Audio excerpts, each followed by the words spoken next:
Alright, as you can see, it's sort of torn up right now, but let me show you here what's been happening.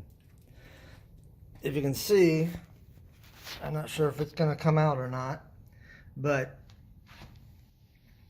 the wall is being pushed in by the ground outside. This part of my wall is below ground.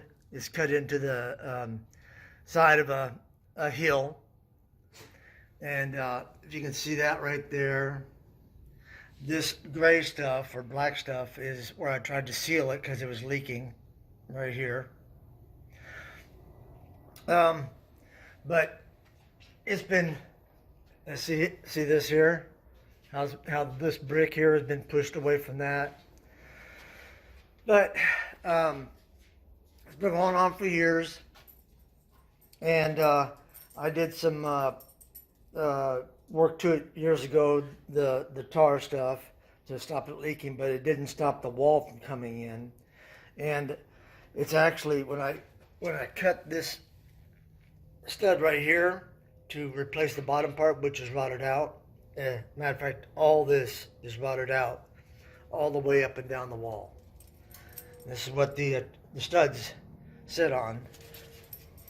Anyhow, so when I cut that one away, it, as you can see, it pushed the stud out because the wall is hitting this board here, and it pushed that out. So I have a construction contractor coming today to assess it. I've already had two others.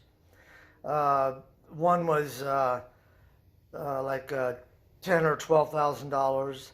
The other one was $1,800, but he was a handyman, and I'm really not comfortable with a handyman doing this kind of work, or doing this in depth of work.